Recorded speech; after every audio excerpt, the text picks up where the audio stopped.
திமுகவும் திமுக அரசும் நீங்களும் சேர்ந்து கொண்டு ஏதோ செய்து கொண்டிருக்கிறீர்கள் என்பது போல தெரிகிறது. ஏன் ஏத்தல? இல்ல சார், கோர்ட் உத்தரவுப்படி வந்த 10 நபர்கள் அனுமதிக்கல. ஏன் அனுமதிக்கல? ஒரு நாடகத்தை நடத்துகிறது. இல்ல சார், ஒரு மத கலவரத்தை உருவாக்க போறாங்க. மத கலவரத்தை உருவாக்க நினைக்கிறது அரசு தான். இந்துக்களுக்கான ஆட்சியும் திமுகவும் சொல்லிக் கொண்டுதான் இருக்கிறது. நான் வந்து திமுகவோட அடியாள் கிடையாது, புரியுதா? நான் நீதியை மதிக்கக்கூடிய அம்பேத்கரின் பிள்ளை. நான் முருக பக்தர். இல்ல, உங்களுக்கும் அந்த திருமாவுக்கும் என்ன பிரச்சனை? அவர் என்ன சொல்றாரு திருமாவளவன்? இந்த ராம ரவிக்குமாரு நம்மள மாதிரி சாதாரண சுத்திக்கிட்டு இருந்த பயதான். என்னது? திருமாவளவன் யாரு? எம்பி. சரிங்க, இருந்து போங்க. சிதம்பரம் தொகுதியின் எம்பியா இருக்கு. முதல்ல இந்த கட்சிக்கு விடுதலை சிறுத்தைக்கு பேர் என்ன தெரியுமா? டிபிஐன்னு பேரு. சார், இவர் வந்து சாதாரண இருந்தவர் தான் சார். இவர் முதல்ல இந்த நாஞ்சில் ராஜ்குமார்னு ஒருத்தர் எல்லாம் இருந்தாங்க அவர் கூட. அவர் தான் முத இவருக்கு வண்டி வாகனம் எல்லாம் வாங்கி கொடுத்தாரு. அதெல்லாம் பேசுவோமா? எங்க ஐயா ஒரு ஜி.கே. மூப்பனார் ஐயா இருந்தபோது அவரே சொல்லிருக்கிறாரு, என்ன போலீஸ் துப்பாக்கிய வாயில் வைத்து என்ன மிரட்டினார்கள் சொல்லிருக்காருல்ல. அப்ப அந்த என்கவுண்டர் இருந்து காப்பாத்தின அந்த விஷயமெல்லாம் பேசுவோமா? இவன் சாதாரணமா தெரிஞ்ச போய்தான். இன்னைக்கு கலைஞர் ஐயா முதலமைச்சர் இருக்காரு, கலைஞர் ஐயா பேரன் உதயநிதி இருக்கிறாங்க. திருவாரூர்ல இவங்க எல்லாம் பாரம்பரியமா இருந்தவங்களான்னு சொல்லி என்னைக்காவது கேட்பாரா? ஆனா எங்க அண்ணன் என்ன கேட்கிறார் திருமாவளவன்? RSS தலைவர் மோகன் பாகவத் திருப்பரங்குன்ற விஷயம் பேசுகிறார். இவர் வெங்கவேல் பத்தி பேசினாரா? மோடி வந்தாரா? அமித்ஷா வந்தாரா அப்படின்னு கேட்கிறாரு. நான் கேட்கிற முதலமைச்சர் ஓடி வந்தாரா? நான் எப்படி வாழ்ந்துட்டு இருக்கேன்னு தெரியும். ஆனா திருமாவளவன் ஒன்னும் பரம்பரை கோடீஸ்வரனும் பரம்பரை அரசியல்வாதிகளே கிடையாது. நீங்க தீண்டாம பாக்குறீங்க. இல்ல, வாடகைங்கிற வார்த்தை தீண்டாமையா? வாடகை பக்கத்துல வருது. வாடகை தலைவன் சார், தலைவன் தானே சொன்னேன். நான் அவரை வந்து தொண்டன் சொன்னா. சிதம்பரம் தொகுதியில 2 முறை தொடர்ந்து எம்பியா இருக்கிறதுனால அதுக்காக அண்ணன் தடா பெரியசாமி அங்க போட்டி இருந்தா தெரிஞ்சிருக்கு இவர் ஜெயிச்சிருப்பாரா மாட்டாரன்னு. எப்படி சார்? நான் சார் லாஜிக்கா கேக்குறேன். பாஜக கடுமையா திமுகவை எதிர்க்குது. திமுக கூட்டணியில தான் அண்ணன் திருமாவளவன் அந்த தேர்தலில் நிற்கிறாரு. அப்படி இருக்கும்போது பாஜக எப்படி சார் ஆளுங்களை மாத்தி நிறுத்திருக்கும்?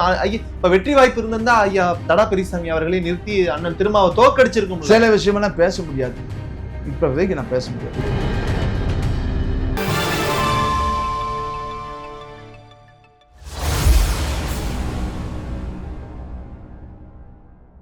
உலகெங்கிலும் உள்ள ராவணா பார்வையாளர்கள் அனைவருக்கும் வணக்கம். நான் ராகவேந்திரன் பன்னீர்செல்வம். இந்த சிறப்பு நேர்காணலில் நம்மோடு இணைந்திருக்கிறார் திருப்பரங்குன்றம் தீபம் ஏற்றும் வழக்குல அந்த வழக்கின் மனுதாரராக திரு ராம ரவிக்குமார் இருந்திருக்கிறார். அவர் நம்மோடு இந்த நேர்காணல்ல கலந்து கொள்கிறார். வணக்கம் அண்ணா.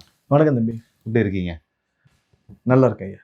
முருகனின் அருளால் சிறப்பாக ஒரு வழக்கு கொண்டு போறீங்க. அரசும் உங்களோட சேர்ந்து நீங்கள் ஒரு கூட்டாக சேர்ந்து ஏதோ பண்ணிக்கிட்டு இருக்கீங்க என்பது போன்ற ஒரு பிம்பம் தான் எங்களுக்கெல்லாம் தெரிகிறது. திமுகவும் திமுக அரசும் நீங்களும் சேர்ந்து கொண்டு ஏதோ செய்து கொண்டிருக்கிறீர்கள் என்பது போல தெரிகிறது. ஏன்னா நீங்க வழக்கு தொடுக்கிறீங்க, வழக்குக்காக முடிவும் உங்களுக்கு சாதகமாக வருகிறது. அதுக்கேற்ற மாதிரியே எல்லா நகர்வுகளும் நகர்ந்து கொண்டிருக்கிறது. ஆனா வெளியில நாங்கள் ஊடகத்துல பார்க்கும் பொழுது ஏதோ அரசு அறநிலைத்துறையெல்லாம் அவங்களுக்கு எதிராக செயல்படுவது போல நீங்கள் காட்டிக்கொள்கிறீர்கள். ஆனா அப்படி எதுவுமே நடந்ததாக எங்களுக்கு தெரியல. அந்த சந்தேகத்துல இருந்தே இது போகும். நீங்க டகால்னு பாத்தீங்கன்னா திராவிட மாடல் கண்ணாடி போட்டு கேள்வி கேட்கிறீங்களே. நான் வந்து எங்கள் ஆண்டவன் முருகனுடைய அடிமை. ஆனா ஆள்பவனுக்கு அடிமை கிடையாது, புரியுதா? திருப்பரங்குன்ற மலையில இருக்கக்கூடிய தீபத்தூண்ல தீபம் ஏற்றப்பட வேண்டும் என்று நீதிமன்ற உத்தரவு ஏற்கனவே இருக்கு. 96, 90 அந்த உத்தரவுல இருக்கு. மேல இருக்கக்கூடிய சிக்கந்தர் தர்கான்னு சொல்லக்கூடிய அந்த இஸ்லாமிய வழிபாட்டு தலத்திலிருந்து 15 மீட்டர் தள்ளி எங்க வேணாலும் தீபம் ஏத்தலாம் அப்படின்னு இருக்கு. அந்த உத்தரவை இது நாள் வரைக்கும் இதுக்கு முந்தைய அரசும் சரி இப்ப இருக்கக்கூடிய அரசும் நடைமுறைப்படுத்தல. அதனால அந்த நீதிமன்ற உத்தரவை செயல்படுத்த வேண்டும் என்கின்ற அடிப்படையில ஒரு பக்தனாக, முருகன் மீது பெரும் பக்தி கொண்டவனாக நான் ஒரு நீதிமன்றத்தை வழக்கு தொடுக்கிறேன். அறநிலைத்துறைக்கு கடிதம் எழுதுறேன். அவங்க வந்து எனக்கு பதில் அனுப்புறாங்கன்னா வழக்கம் போல ஏத்துறோம் நாங்க அப்படின்னு சொல்லி ஒரு ஈயம் பூசின மாதிரி பூசாத மாதிரி ஒரு பதில் அனுப்புறாங்க. சரின்னு நாங்க ரிப்ளை வாங்கிட்டேன். வாங்கிய பிறகு என்ன பண்றாங்க, கோவில் நிர்வாகம் திருப்பரங்குன்றம் மலை உச்சியில் இருக்கக்கூடிய தீப தூண்ல போய் மரக்கட்டையை வச்சு தடுப்பு அமைக்கிறாங்க, தடுப்பு வேலி. அப்ப நாங்க நீதிமன்றத்துக்கு போறோம். இந்த மாதிரி தீபம் ஏத்தணுங்கிற வழக்கு போகும்போது மனுதாரர் வந்து எந்த இடம்னு குறிப்பிடல, அப்படின்னு சொன்னாங்க. இது கைப்புண்ணுக்கு கண்ணாடி தேவையா? இப்ப நான் எந்த இடம்னு குறிப்பிடல அப்படின்னு சொல்லக்கூடிய இந்த கோவில் நிர்வாகம், அரசாங்கம், HRNC ஏன் அந்த தீபத்தூண்ல நீ மரக்கட்டையை வச்சு அடைச்சிங்க, தடுப்பு வழி போட்டீங்க? பதில் சொல்லுவாங்களா? அந்த நீதிமன்ற உத்தரவு தெளிவா சொல்லியிருக்கு தம்பி, கோவில் நிர்வாகம் தீபம் ஏத்தணும். அப்படி இல்லாத பட்சத்துல தனிநபர்களாக இருக்கக்கூடிய பக்தர்கள் யாரு வேண்டுமானாலும் தீபம் ஏத்தலாம் அப்படின்னு இருக்கு. இந்த ஒரு மனிதனுடைய அடிப்படை உரிமையை நான் கேட்கிறேன். அதுக்கு எங்களுடைய தரப்புல நாங்க வழக்கு தொடுத்தோம், வாத பிரதிவாதங்கள் முன்வைக்கப்பட்டது. அரசு தரப்புல சொன்னவங்க வந்து இல்ல நாங்க வந்து அப்படி அப்படி அப்படி வழக்கமா எப்படி பேசுவாங்க, ஒரு வழவழா குழவழா மாதிரி பேசுறாங்க. ஏதாவது இஷ்யூ வந்துடும், என்ன இஷ்யூ வந்துடும், யார் இதுக்கு எதிர்ப்பு தெரிவிக்கிறாங்க நீதியரசர் கேட்டாங்க. அதுக்கு முறையான பதில் இல்லை. அப்ப தீபம் ஏத்தணுங்கிற சூழல்ல இந்த வழக்கு உத்தரவாச்சு டிசம்பர் 1. அந்த நீதிமன்ற உத்தரவுல எல்லா விஷயங்களையும் நீதியரசர் குறிப்பிட்டுட்டாங்க. அனைத்து தரப்பு வாதங்களும் கேட்டாச்சு, தர்கா தரப்பு மற்றவங்க எல்லாரும் கேட்டாச்சு. இந்த நீதிமன்ற உத்தரவை அமல்படுத்துங்கன்னு சொல்லி டிசம்பர் 2 நான் போய் கோயில் நிர்வாகத்தில் சொல்லியாச்சு. 3 தீபம் ஏத்துறதுக்கு நெய் திரி எல்லாம் வாங்கி கொடுத்தாச்சு. 3 மதியம் 2 மணி வரைக்கும் மலை உச்சிருக்கக்கூடிய தீபத்தூண்ல தீபம் ஏத்துறதுக்கு இந்த அரசு கோவில் நிர்வாகம் எந்த நடவடிக்கை எடுக்காத காரணத்தினால நான் நீதிமன்ற அவமதிப்பு வழக்கு போய் அங்க போன பிறகு சாயந்தரம் 6 மணி வரைக்கும் டைம் இருக்கு, நீங்க நீதிமன்ற அவமதிப்பு வழக்கு எடுக்க முடியாதுன்னு சொல்லி கோவில் நிர்வாகம் அரசு தரப்பு நீதி அரசரை எதிர்கேள்வி கேட்கிறாங்க. அப்படியா, சரி 6:05 இந்த வழக்கு எடுக்கிறேன்ட்டாங்க. 6 மணி வரைக்கும் தானே, அப்ப நீங்க ஏதாவது செஞ்சிருவீங்கிற நம்பிக்கை. தீபம் ஏத்தல, தீபம் ஏத்தல. 6:10 விசாரணைக்கு எடுக்கிறாங்க, கேட்கிறாங்க தீபம் ஏத்தியாச்சா? ஏத்துட்டோம். எங்க ஏத்துனீங்க? இந்த மாதிரி உச்சி பிள்ளையார் மண்டபத்துல ஏத்தணும். நீதியரசர் குறிப்பிட்ட அந்த தூண்ல மலை உச்சியில தீபம் ஏத்தணும் இல்ல. அப்ப கோவில் நிர்வாகத்துல அதிகாரி மேல போகணும், பெட்டிஷன் உட்பட 10 பேரு போய் மலையில போய் தீபம் ஏத்துங்க, போலீஸ் ப்ரொடெக்ஷனோட போங்கட்டாங்க. மத்திய தொழில் பாதுகாப்பு. நாங்க ஆரம்பத்திலே கேட்கிற இந்த வழக்கு வந்த உடனே இது நீங்க ஏத்தணும்னு நினைக்கிறீங்களா அப்படின்னு கேட்டாங்க. நாங்க ஏத்தணுங்கிறது எங்களுக்கு விருப்பம், ஆனால் கோவில் நிர்வாகம் ஏத்தணும்னு நாங்க சொல்றோம். அப்படி அவங்க ஏத்தாத பட்சத்துல பெர்மிஷன் வித் ப்ரொடெக்ஷன் எங்களுக்கு கொடுங்க நம்ம கேட்டோம். அதன்படி போனா அப்புறம் நடந்தது, எங்களை தடுத்தாங்க, 144 போட்டாங்க. நாங்க திரும்ப வந்தோம், அடுத்த நாள் அவமதிப்பு வழக்கு போனோம், எங்களை தடுத்தாங்க. இந்த இடத்துலதான் உங்களுக்கு திமுக உதவி செய்திருக்கிறது அப்படின்றத. அது எப்படி சார் உதவி செய்ய? 144 தடை போடப்பட்டது, இருந்தாலும் தடையை மீறி எல்லாரும் அனுமதிக்கப்பட்டாங்க. யாரு அனுமதிச்சா? கூட்டமாக உள்ள வந்தது இல்ல. இல்ல தம்பி, நீங்க புரிஞ்சுக்காம பேசக்கூடாது, திமுக கார மாதிரி பேசக்கூடாது. விஷயம் வந்து நான் வந்து நீதியை மதிக்கக்கூடிய சட்டத்தின் மகன் நான். அம்பேத்கர் இயற்றிய சட்டத்தை மதிக்கக்கூடிய நீதியின் பிள்ளை நான். புரியுதா? என்ன போய் நீ திராவிட மாடல் வந்து எனக்கு சப்போர்ட் பண்ணதுன்னு சொன்னா நியாயமா கோயில் நிர்வாகம் போய் ஏத்திருக்கணும். ஏன் ஏத்தல? இல்ல கோர்ட் உத்தரவுப்படி வந்த 10 நபர்கள் அனுமதிக்கல. ஏன் அனுமதிக்கல? நீதி 2021 திமுக ஆட்சி வருது. சரி, அதுல இருந்து 4 வருஷமா எந்த ஒரு சிக்கலும் வரல திருப்பரங்குன்றம் மலையில. இப்ப திடீர்னு தீபம் ஏத்தணும்னு திரு ராம ரவிக்குமார் வருகிறார் என்றால் பின்னாடி வேற ஏதோ ஒரு சக்தி உங்களை இயக்குதுன்ற ஒரு விமர்சனம். எனக்கு பின்னாடி யாரும் இல்ல. நீங்க வந்து உங்க அரசியலுக்காக என்ன வந்து திமுக தயவு செஞ்சு கோர்க்காதீங்க, அது தவறு. இல்ல, உங்களை வந்து ஓவர் நைட்ல ஒரு இடத்துக்கு கொண்டு வர்றதுக்காக திமுகவும் சேர்ந்து பிளான் பண்ணி பண்ணுச்சுன்னு நாங்க சொல்றோம். நீங்க சொல்லிட்டு போங்க, அது உங்க உரிமை, நீங்க சொல்லிட்டு போங்க. நான் வந்து நீதியின்படி இருக்கேன். சட்டம் ஒரு நீதிமன்றமானது, நீதி அரசர் தீர்ப்பு கொடுக்கிறார் சார். அந்த தீர்ப்பை நீங்க ஒபே பண்ணி ஏற்று நடைமுறைப்படுத்துவதுதான் ஒரு அரசுக்கான வழக்கம். நீதிமன்றத்தினுடைய நீதி அரசர் சொல்லக்கூடிய அந்த உத்தரவை தேவையான போலீஸ் பாதுகாப்பு கொடுன்னு சொல்லிருக்காங்க. ஏன் கொடுக்கல? உத்தரவை நீங்க மதிக்கல. 144 போடுறதே இல்ல, சட்டவிரோதம் சார். இந்த உத்தரவு எப்ப வந்தது சார்? முன்னாடி, இதற்கு முன்னாடியே இதுக்கு தீர்ப்பு இருக்குன்னு சொல்லிருக்கீங்க. ஆமா. எந்த வருஷம் வந்தது சார்? 96. அதுல இருந்து இத்தனை ஆண்டு காலமாக அது நடக்காத ஒரு விஷயத்தை நீங்க இன்னைக்கு நடக்கணும்னு. சரி, இன்னைக்காவது நடத்த சொல்லி வந்திருக்கேன் தம்பி. இத்தனை வருஷமா நடக்கலைன்னா இந்த வருஷம் நடத்துன்னு கேக்குறேன். நீங்க இப்ப காவேரி பிரச்சனை வந்தா என்ன சொல்றீங்க? இந்த வருடத்தை தீர்ப்பு இருக்கு. வேற பிரச்சனை வந்தா இந்த வருடத்தை தீர்ப்புங்கிறீங்கல்ல, அத்தனை வருஷமா ஏன் பண்ணலன்னு கேள்வி கேட்பீங்களா? ஒரு வழிபாட்டு உரிமை, ஒரு பக்தனான எனக்கு நீதிமன்றம் கொடுத்த உத்தரவுப்படி நீங்க ஏத்துங்கன்னு சொன்னா இத்தனை வருஷம் ஏன் கேட்கறேன்? இப்ப கேட்கிறேன். இல்ல, என்ன விமர்சனம் வருதுன்னா, தேர்தல் 2026 தொடங்கி நெருங்கிக்கிட்டு இருக்கு. இந்த தேர்தல் சமயத்துல பாஜக RSS எல்லாம் சேர்ந்து கொண்டு இப்படியாக ஒரு நபரை முன்னிறுத்தி ஒரு சார், நாடகத்தை நடத்துகிறது, இல்ல சார், ஒரு மத கலவரத்தை உருவாக்க போறாங்க. மத கலவரத்தை உருவாக்க நினைக்கிறது அரசுதான். நாங்க முஸ்லிம்களும் நாங்களும் அண்ணன் தம்பி, மாப்பிள்ளை மச்சனை, பங்காளிய, சித்தப்புள்ள பெரியப்புள்ள, எங்க தாயாதி பங்காளி. இங்க இருக்கக்கூடிய முஸ்லீம் யாரும், இங்க இருக்க முஸ்லீம் வந்து மார்க்கத்தை இறக்குமதி செய்தவர்களே ஒழிய அவருடைய 4 தலைமுறை 5 தலைமுறை பார்த்தீங்கன்னா அவன் நம்ம தான் இந்துல இருந்து போனவர்தான். இது வந்து யாரும் ஏற்றுக்கொள்ள முடியாததுக்கு இல்ல. நீங்க மக்காவுக்கு போனாலுமே, வெளிநாடு அவங்க இஸ்லாத்தின் படி சொல்லக்கூடிய அந்த நாடுகள் போனாலுமே இந்துஸ்தானின்னு தான் நம்மள சொல்றான். இந்த நாட்டுல இருக்கிறோம் அப்படித்தான். இங்க இந்த வழக்குல நீதிமன்றம் சொன்னதை ஏன் நீ நடைமுறைப்படுத்தல? ஒரு முறைக்கு நீங்க ஏத்துக்க மறுத்துட்டீங்க சார். நாங்க கோர்ட்டுடைய ஜட்ஜ்மெண்ட்டை கொடுக்குறோம் சார். காவல்துறை ஆணையர்கிட்ட நான் கையெழுத்து இருக்கான்னு கேட்கிறாரு. நீங்க ரெடி பண்ணிட்டீங்கன்னா நான் என்ன செய்ய முடியும்னு கேட்கிறாரு. நாங்க கோர்ட்ல நீதிமன்றத்துல இருந்து நாங்க வரக்கூடிய நேரத்துல ஆஃப்டர் ஜட்ஜ்மெண்ட்டுக்கு அப்புறம் தான் இவங்க 144 போடுறாங்க கலெக்டர். அப்ப நீங்க ஒரு ஜுடிஷியல் மேஜிஸ்ட்ரேட், டிஸ்ட்ரிக்ட் மாவட்ட அளவிலான நீதிபதி, நீங்க யாரு? கலெக்டர். அப்ப ஒரு மாவட்ட நீதிபதி உயர் நீதிமன்றத்துடைய நீதிபதி உத்தரவை விட நீங்க அதிகாரம் மிக்கவரா? அப்ப ஹைகோர்ட்டோட நீங்க கண்ட்ரோல் பண்றவரா? இது டிவிஷன் பெஞ்ச்ல அவங்க மாட்டிக்கிட்டாங்க, நேரத்தை மாத்திருக்காங்க, திருத்திருக்கிறாங்க, அதெல்லாம் அங்க நீதிமன்ற நடவடிக்கைகள் இருக்கு. எங்களுடைய கேள்வி, ஒரு தீபம் ஏத்துறதுல என்ன உங்களுக்கு கேடுன்னு கேட்கிறேன். யாருக்கு இதுல கேடு இருக்குன்னு நினைக்கிறீங்க சார்? இப்ப இந்து சமய அறநிலையத்துறை யாருக்கு பேசணும்? யாருக்கு பேசணும்? ஐயா சேகர் பாபு அவர்கள் அமைச்சர், திமுக அரசினுடைய இப்ப நீ சேகர் பாபுக்கும் பேசக்கூடாது, அரசாங்கத்துக்கும் பேசக்கூடாது, கோயிலுக்கு பேசணும். ஐயா நீங்க முருகனுக்கு பேசணும். அமைச்சருடைய ஒப்புதல் இல்லாம ஒரு விஷயத்தை யாரும் செய்ய முடியாது, அதிகாரிகள் செய்யக்கூடாது. யார் சொன்னது? அப்படியெல்லாம் சட்டம் சொல்லல. அப்படியெல்லாம் சட்டம் சொல்ல, அமைச்சர் சொன்னதான் நீங்க அவர் ஒப்பீனியன் கொடுக்கணும், என்ஓசி கொடுக்கணும், அப்புறம் தான் நடைமுறைப்படுத்தணும். எந்த சட்டமும் சொல்லல. ஹிந்து ரிலீஜியஸ் என்டோமெண்ட் ஆக்ட் என்ன சொல்றதுன்னு சொன்னா, ஒவ்வொரு கோவிலுக்குமான உரிமையாளர் யார் தெரியுமா? அந்த கோவில் அறங்காவலர். அங்க இருக்கக்கூடிய அந்த இறைவன் தான் ஓனர். ஹெச்ஆர்என்சி ஓனர் கிடையாது ராகவே. ஹெச்ஆர்என்சி ஓனர் கிடையாது. நீ ஒரு வாட்ச்மேன் சார். இது சட்ட புத்தகத்துல எப்படி சார் பண்ணாங்க? சட்ட புத்தகத்துல அதான் சொல்லுது. நீங்க ஹெச்ஆர்என்சி என்பது கோவிலுக்கு இருக்கக்கூடிய வழிபாட்டு முறையில நீங்க தலையிட முடியாது. நீங்க கோவில் வரவு செலவு, கணக்கு வழக்கு எவ்வளவு, சொத்து பத்து எவ்வளவு, வரி கட்டுறானா, வாடகை கட்டுறானா பார்க்கக்கூடிய நீங்க ஒரு கண்காணிப்பாளர். அறநிலையத்துறைக்கென்று ஒரு சொத்து கிடையாது, புரிஞ்சுக்கங்க. ஒவ்வொரு கோவிலுக்குமான ஓனர் அங்க இருக்கக்கூடிய அந்த டெய்டி, இறைவன், இறைவிதான். நீங்க இந்த திருப்பரங்குன்றம் சுப்பிரமணிய சாமி கோவில் இருந்துகிட்டு அந்த முருகன் கோவிலுக்கான ஒரு உரிமை வருகின்ற பொழுது அந்த உரிமையை ஏற்று அமல்படுத்த வேண்டிய இடத்துல கூடிய இந்த அரசும் அறநிலையத்துறையும் யாருக்கு சப்போர்ட்டா பேசுறீங்க? சேகர் பாபு சப்போர்ட்டா பேசுவீங்களா? திமுக சப்போர்ட்டா பேசுவீங்களா?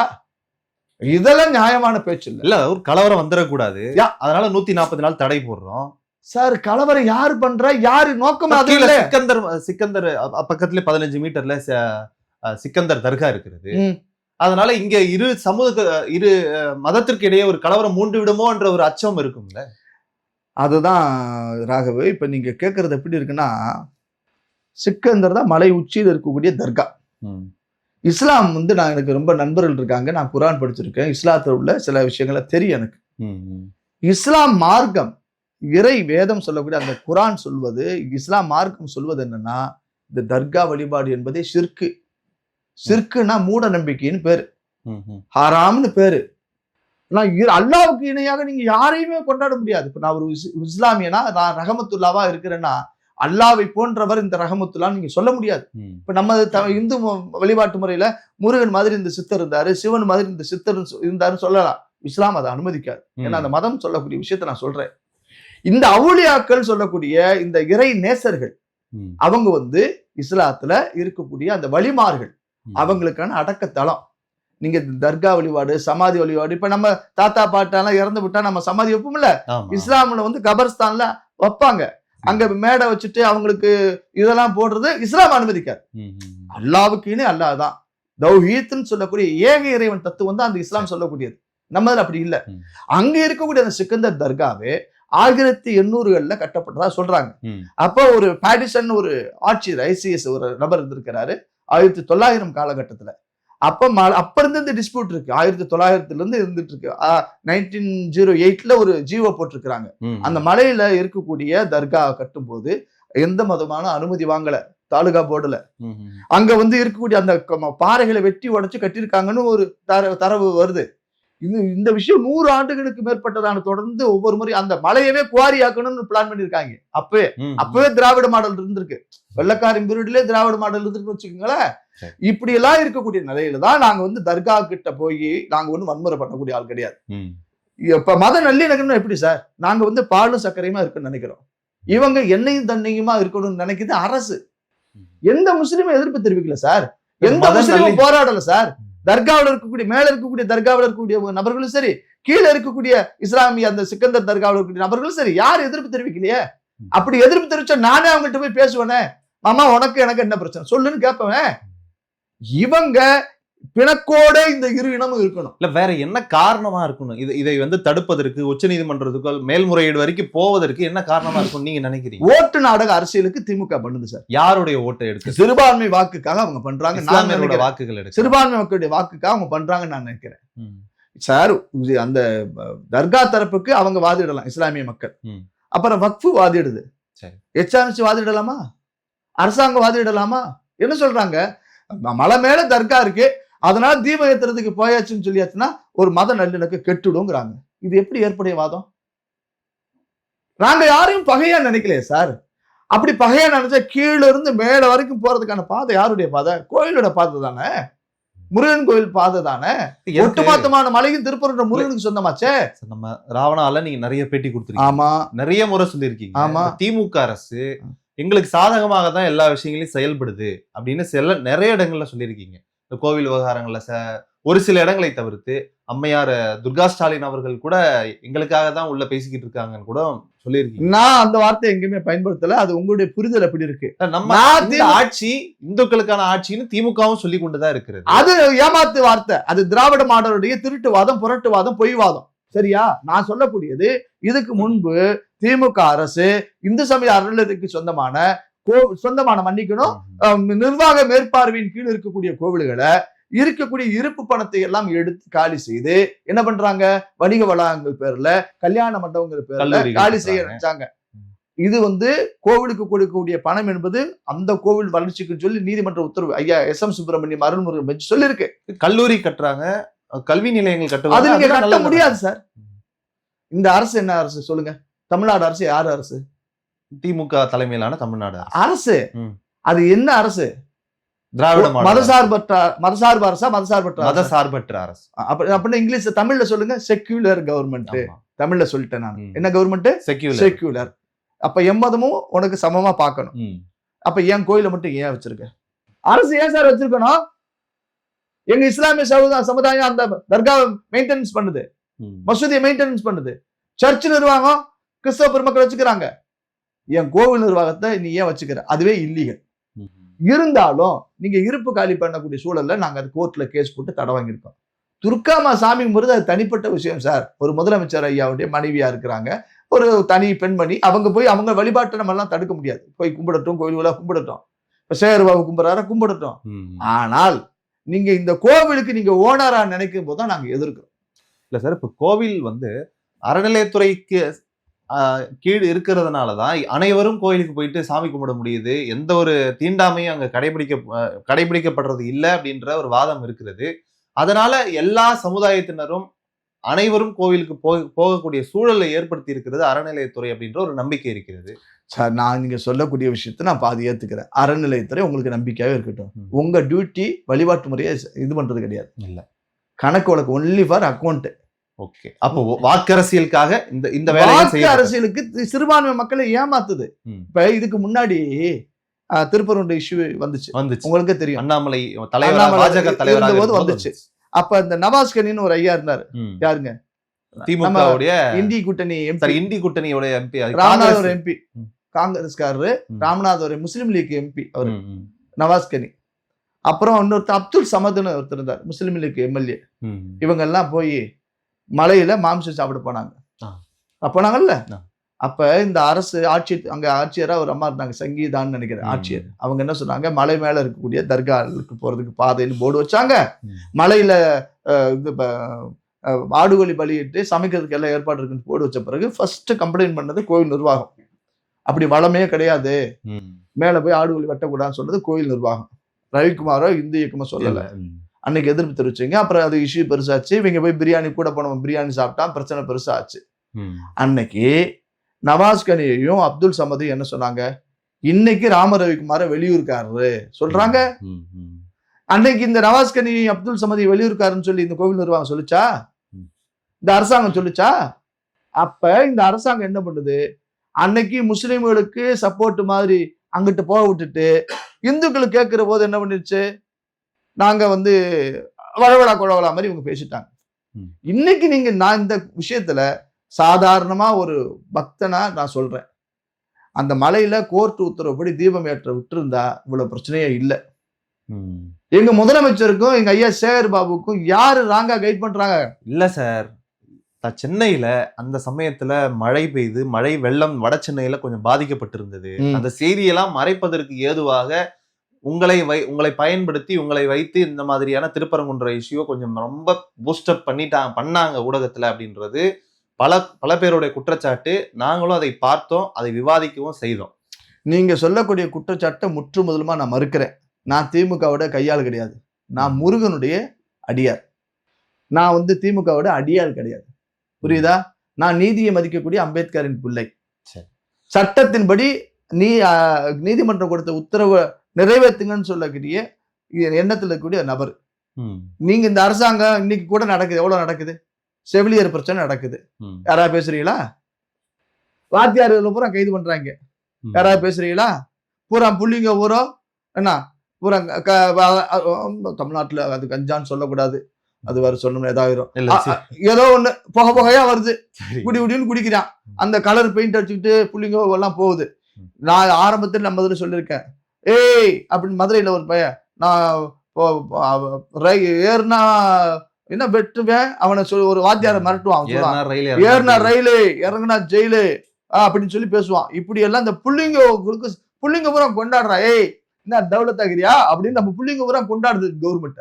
இன்னைக்கு பாருங்க திருவள்ளூர்ல யாரோ ஒரு வேலை இது பண்ணி போட்டான், வடநாட்டுக்காரன் இது பண்ணிட்டான் சொல்றாங்க. ஆனா இதெல்லாம் நடந்துச்சாங்கிற கேள்வி எல்லாம் இருக்கு. எங்க விடியல் அரசுன்னு சொல்லி இவங்க விடியல் போயிடறாங்க, மகளிர்களை ஏதோ பண்றாங்க. இங்க ரோட்ல கருணாநிதி சமாதியிலே போய் போராட்டம் பண்றாங்க தூய்மை பணியாளர்கள். இப்ப நான் கேட்கிறேன், நீதிமன்ற உத்தரவை இங்க அமுல்படுத்தல, எங்க திருப்பரங்குன்றத்துல அமுல்படுத்தல. ஆனா அதே அம்பேத்கர் சட்டம் சென்னை உயர் நீதிமன்றத்துல ஒரு பொது வழக்கு போட வச்சிருந்த அரசு யாரை வச்சு போடுச்சு? யாரோ ஒரு அம்மா போடுச்சு. மாநகராட்சிக்கு முன்னாடி யாருக்கும் போக்குவரத்துக்கு இடையூறு இல்லாம இந்த தூய்மை பணியாளர் சகோதர சகோதரிகள் போராடுறாங்க. ஒரே நைட்ல உத்தரவை வந்த 10 நிமிஷத்துல கிளியர் பண்ணீங்கல்ல. அன்னைக்கு சென்னையில வந்து உத்தரவை அடிபணிந்து செயல்படுத்தக்கூடிய இந்த அரசாங்கம் அதே மாதிரி மேல போய் தீபம் ஏத்துறதுல சொல்லிருக்கலாம்ல, ஏன் சொல்லல நீங்க? அல்ல, அதுக்கு பல காரணங்கள் சொன்னாங்க. என்ன சொல்றாங்க? அளவைக்கல் அது சார், அது தீபம் ஏற்றும் இடம் கிடையாது, தேவையில்லாத பிரச்சனைகள் உருவாக்கும். எப்படி சார் பிரச்சனை வரும்? 2000 அடி உயரத்துல இருக்க மலையில ஒரு தீபம் ஏத்துறதுனால என்ன பிரச்சனை வந்துடும்? எப்படி வரும் பிரச்சனை? ஆகம விதிகளுக்கு உட்பட்டு நடக்கக்கூடிய சொல்லக்கூடிய திரு ராம ரவிக்குமார் ஏன் விதிகளுக்கு அப்பாற்பட்டு புதிதாக ஒன்றை ஏன் ஆகமத்தை இந்த அரசாங்கமே மதிக்கலையே. 100 ஆண்டுகளா தீபம் ஏத்துறதுக்கான எவிடன்ஸ் இருக்கான்னு கேக்குறீங்க. 100 ஆண்டுகளா அனைத்து சாதி அர்ச்சகர்னு இருக்கான்னு இவங்க சட்டம் போட்டது மாதிரி யாரும் போடல. எல்லா கோவில்களிலும் எல்லா வழிபாட்டு முறையும் இருக்கு. நான் இந்த இவங்க ஆகமம் பேசக்கூடிய ஆட்கள்கிட்ட நான் சொல்ற விஷயம் புரிஞ்சுக்கங்க. நீ ஆகம படிப்புன்னு சொல்லிட்டு எல்லாரையும் ஐயர் ஆக்காதங்கிற. என் ஜொடல மாடை என் காளியாத்தா மாரியாத்தாளுக்கு உங்களுக்கு வழிபாடு செய்ய தெரியும், நீ என்ன எல்லாத்துக்கும் சமஸ்கிருதம் சொல்லி தர? புரியுதா? ஒண்ணு. 2வது, இந்த தீபம் ஏத்துறதுலாம் எந்த ஆகமும் சொல்லல. தீபம் ஏத்தலும் ஏத்தக்கூடாது எந்த ஆகமும் கிடையாது. சரி, அன்னைக்கு இதே அந்த ராஜாப்பற்று திருப்பரங்குன்ற ராஜாப்பற்று பிள்ளையார் வெட்டி பிச்சை குருக்கள் எல்லாம் ஆகம விதிப்படி பயிற்சி கொடுக்குறாங்கல்ல, அனைத்து சாதி அர்ச்சகர் பயிற்சி. இந்த அரசு திமுக அரசு பயிற்சி பெற்ற மாணவர்களை நாங்க பட்டமளிச்சு அங்கங்கே நியமிக்கிறோம்னு சொல்றாங்களே சார். திருப்பரங்குன்றத்துல ஒரு 50 பேர் அனைத்து சாதி அர்ச்சகர் நியமிப்பியா? பண்ணினவங்க தாராளமா திராவிட மாடல் அரசு பிள்ளையார் வெட்டி கோவில்ல 50 பேர் அனைத்து சாதி அர்ச்சகர் நியமிப்பியா? நான் வம்புக்கு தான் பேசுறேன். சரி, நீ சேகர் பாபு நாளைக்கு பேசட்டும் சார். திருப்பரங்குன்ற கோவிலில் 50 அனைத்து சாதி பயிற்சி அர்ச்சகர் நியமனம், பிள்ளையார் வெட்டி அதெல்லாம் பண்ண மாட்டாங்க.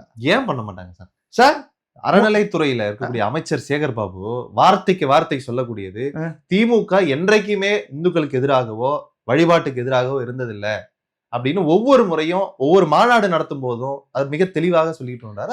ஏன் செய்ய மாட்டார்? செய்ய மாட்டாங்க. என்ன? முட்டையில ரெட்டக்கரு சார், முட்டையில ரெட்டக்கரு. திராவிட மாடல் அரசும் இந்த பிள்ளையார்பட்டி மாடலும் திருப்பரங்குன்றம் இந்த ஆகம பாடசாலை மாடலும் ஒண்ணு. நான்றது மற்றவர்கள் என்ன சொல்றாங்கன்னா, நீங்க சொல்ற அதே கருத்தை வைத்து முட்டையில் இரட்டைக்கரு என்பது திராவிடமும் சனாதானமும் ஒன்றாக இருக்கிறது. இவங்க வந்து ஒரு நாடகத்தை நடத்தி கொண்டு வெளியில ஒரு வேஷத்தை. சனாதனம் என்பது வந்து ஒரு அதனுடைய பொருள் வேற. நீங்க ரொம்ப கன்ஃபியூஸ் பண்ணிக்காதீங்க. சனாதனம் என்பது நிலைத்திருக்கக்கூடியது, அது தர்மம் சார்ந்த விஷயம். நான் ஒண்ணு பெரியார் திடலுக்கு போனா ஒரு வாய் பேசுறவன் கிடையாது. அங்க போனோம்னா பெரியார் அதையே சொல்லிட்டு அப்புறம் இதையே சொல்லி பெரியார் திடல்னு சொல்லிட்டு சனாதானம் வேற திராவிடம் வேறன்னு எப்படி சொல்ல வரீங்க? நான் சொல்றேன், இப்ப நீங்க பெரியாருடைய நெஞ்சில தச்ச முள்ள எடுத்தீங்களா சார்? அனைத்து சாதி அர்ச்சகர் நியமனா தான் நீங்க சொன்னீங்க.